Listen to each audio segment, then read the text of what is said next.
In today's video, we're facing every cameraman's worst nightmare. How do you turn this to this? The ultimate camera storage case. This is a Nuprol large case with all of our gear organised in a shadow foam insert. We've also got all of our batteries here on charge permanently from a portable power bank. So this is the ultimate setup, and in this video, we're going to show you how you build it.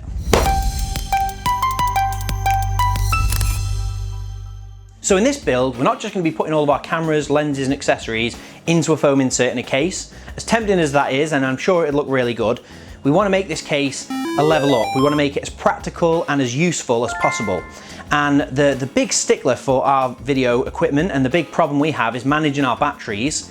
We have bought more and more batteries over the years, and keeping track of which ones are charged, which ones aren't charged, and also charging them out on the road can be a little bit of a pain. So we're going to build a system in this case which allows us to easily keep tabs on what's charged and also charge up the gear. Now, as part of that, the reason why this plan has come into place is because we ended up with loads of these chargers.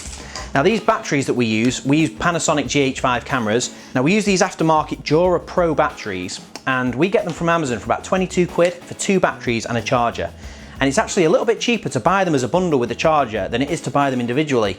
That doesn't make sense. What that means is we've ended up with loads of chargers. I've got even more than this, but I've got 5 here and I've got more. And although it did seem like a bit of a shame and a bit of a waste really that these chargers were just coming to our unit and hanging around, we're now going to build them into this case.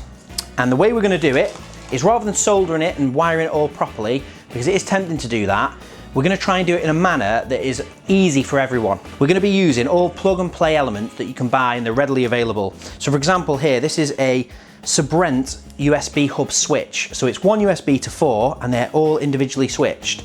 And that will allow us to run power to these chargers selectively rather than all of them at once, which is what we need. And hopefully we can charge these batteries from a USB power bank or from the mains. So the next thing we need to do now is actually make sure this system works. So we're going to be putting all of this together on the bench. If it all works, we'll then be mounting it on a plate and putting it in the case. So let's get it set up.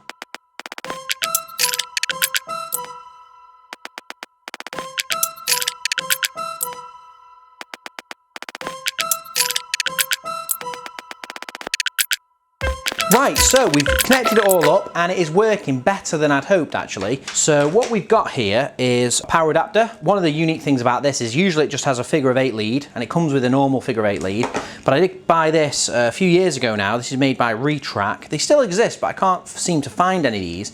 But it's a fold out pin UK plug and then a retractable figure of 8 lead. So a normal figure of 8 lead is perfectly fine, but we've got this one, which means that it's just a little bit easier to cut into foam.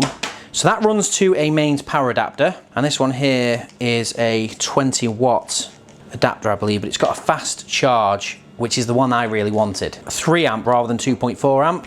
And then that is going to run to a micro USB, and this is going to a power bank. And this power bank is 50,000 milliamp hours. So it's a pretty beastie power bank. But what happens is that we've got all 4 of this row here chargers are connected to this Brent USB hub. And each one of those is individually switched. So you can see if I switch any of those off, they switch off the chargers. And the best thing about these chargers is it'll show you as soon as the battery's full. So if you've got 2 batteries that are full, you can then just remove it. And that way you're going to make sure you're not wasting any small amount of voltage going to those chargers. And it's also safer. You know that they're fully charged. You've got a clear signal that, right, that one's off, they're both done. And then obviously when they're empty again, you can put the batteries back in, turn it on, you know they're the ones that are empty. And then, like I said, this charger will continue charging these batteries if it's hooked up to the mains, or if it's not, it'll run from its battery. So it's the perfect setup really. And hopefully we can find a sturdy piece of plastic that we can mount all of this on, and then the cables can go underneath. So in this case here, we're going to be putting this charging setup on the right hand side, because that way the heavy camera and all the heavy lenses and gear can be in the bottom of the case. So when you're rolling it along, it doesn't feel top heavy. And if you did drop it, the camera gear isn't going to go a very long way. We're going to cut a plate now that's going to mount here, and then all of the cables will tuck underneath and all nice and tucked out of the way. So let's find a piece of plastic or dye bond to go here first.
So we finished our mobile charging station and I'm really happy with it. I'm actually buzzing with it, to be honest. I think it's come out exactly how I wanted it to. All the blue lights look great together. We hot glued down all of these charging stations, then we've drilled holes above them and we've threaded the micro USBs through, and then they go underneath this plank and then they loop round and then they go into these switching hubs.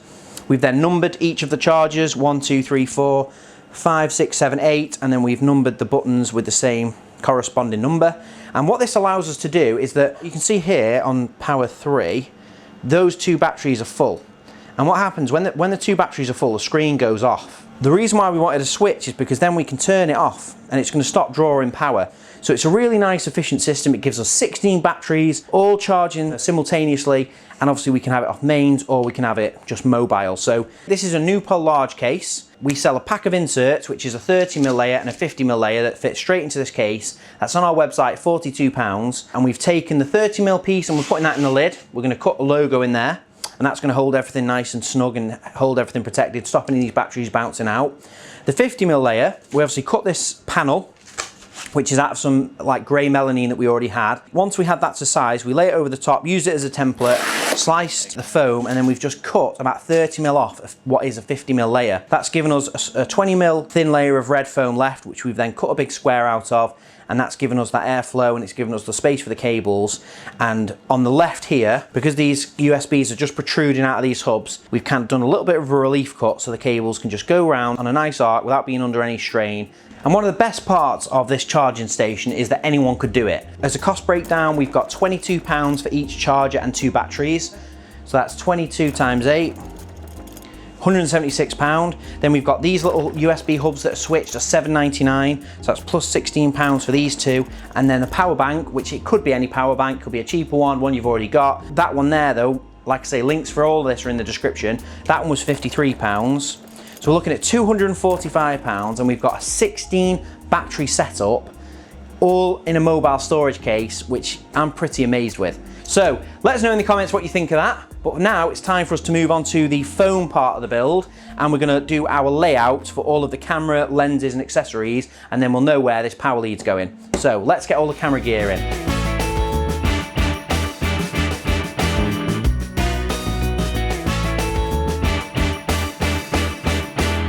Right, so that's the layout roughly sorted. Now usually I like to get the whole layout sorted, the whole thing done, take a photo, and then I just start cutting. Now with this, we've got quite a few big bulky items that they're kind of like 3D shapes that they don't sit on the surface flat, so I can't really get a complete layout going. So there's a couple of items that are just off to the side because I'm hoping to include them and we have to just start basically. So the starting point is going to be down here. The main camera we use is Panasonic GH5 in a small rig housing with a handle on it. This is like our run and gun setup, and we don't want to take the handle off. We want to have it set up in the way that we use it to save a bit of time when we're going out shooting. So that's going to be cut in there. We're going to put the next camera here, and then we're going to have some tins. Now these black tins here are perfect for organising just small little bitty bobby things. We've got a couple of like lint cloths in a tin, and we picked up 25 of these tins for £15 on Amazon. And they're just going to allow us, we can put a little label on the top. We've got a little Dymo label maker that makes these embossed labels, which I love. They've got a really nice kind of like vintagey effect, which is on black with white text embossed. So we're going to put a couple of tins here in between the two cameras. We've also got 2 dummy batteries that run for each of these, which are fantastic. When we've got a camera now shooting us, that's on a tripod, and that is running off the mains. We don't have to worry about batteries at all. So it's not nice to cut cables into foam. So we picked up a couple of these cases. These are about £8 off Amazon. We've got our SD card, little tin, which will also go in the foam with the tins. And then we've got our lenses. So yeah, let's start cutting. So all you need when it comes to cutting the foam, obviously we've got our Nuprol inserts, which are £42 on the website, shadowfoam.com. A cutting kit is the only other thing you need. A cutting kit's got anti-cut gloves, it's got a scalpel, it's got 5 blades, it's got cutting instructions and some stickers. So it's everything you need to get started. And it's as simple as placing the item where you want it to go, putting a little bit of light pressure on it so it doesn't move, and then we just cut around the profile of the item nice and lightly, just using it like a pencil. Once we've done that, we can lift the item out of the way, we can cut that a lot deeper, and yeah, we just peel back the layers to get down to the bottom. So let's start cutting. So we've just cut the camera in and we've hit a little bit of a snag, so I wanted to just pause there and show you what I'm going to do to get around this problem. So when the camera sits in there, Now it's not this one, it's the other one that Matt's actually filming on right now. It's got a handle on the side of it and the handle sits a bit proud. And we've also got a couple of lenses that are really shallow at the base and then wider at the top. And because this is a 50mm layer that we're cutting into here, if I just cut around it, it's going to hold the lens quite loose, not tight enough. And with this one, the handle's not even in the foam. So what we need to do is thicken up this section, and as luck would have it, we've just cut a piece of foam off this side here. Maybe this is my lucky day. So we're going to take that piece, flip it over and move it around here, and then we're going to cut our camera into it. We're going to bond those two layers together, and then we're going to put the lenses in, and then they can sit a lot deeper in the foam and they'll be a lot safer. And what we've also just done is smoothed out the base of this camera insert. So this is our new foam smoothing spinner. It goes in any drill, combi drill, impact driver. It's got a 1/4" bit, so it can go in pretty much anything. We've got it in an impact driver here. And essentially what you do is you just put it on the foam and then spin it up, and you can just use it to just trim off any lumps and bumps in the bottom of one of your cutouts. And it's a great little tool. You can do full like layers or just little tiny trims and cuts, especially around the edges. Now we sell them in packs of 2, so it's just a small one and a large one, so makes it nice and easy for getting in all the little nooks and crannies. Next thing we need to do now is cut the camera into this top layer, make sure it lines up with the hole we've already cut, and then we can look at the lenses. So yeah, let's do that.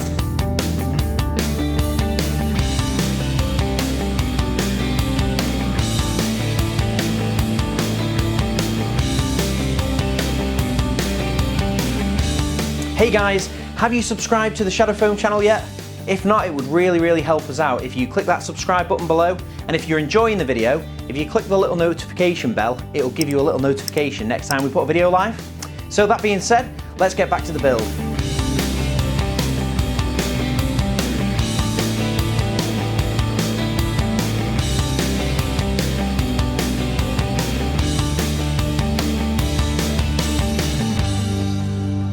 So we finished all of the layout, all of the cutting. I'm really pleased with it. It's a really nice balance. Up here, we've obviously done the double thick layer. We've glued that 30mm piece that we chopped off this end, and that's meant that all of the lenses now have a lot more kind of meat and foam around them just to hold them all a bit tighter. The lenses are expensive. They're probably one of the most expensive parts of this kit, so we want to make sure they are really secure. This lens here is the tallest one, and it's standing proud even though it's all the way through the foam. So in the lid liner, we're going to have to cut like a circle to make sure that that corresponds there. It holds it firm and it doesn't squish it down. We want to make sure it's protected, not squished or damaged. So that's that. And we've actually been able to cut in a full-size tripod too. So this is a great little tripod by Siru.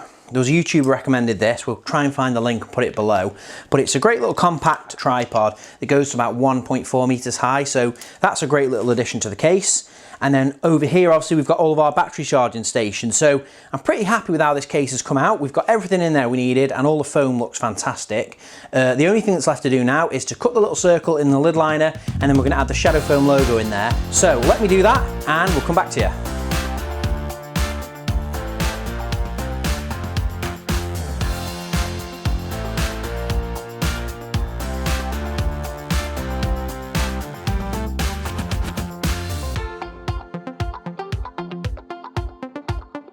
So that is the Nuprol Ultimate Camera Case fully completed, and I'm absolutely buzzing with it. I think this is probably one of my favourite builds that we've done in ages. You know, the Thor build was a favourite of mine, go and watch that here, but this is a huge kind of improvement on what we had. We've had camera cases before, but this is just another level. It's got everything we need, it's got all of our lenses all protected, and then we finished it off with the Shadow Foam logo, and I am absolutely buzzing with it.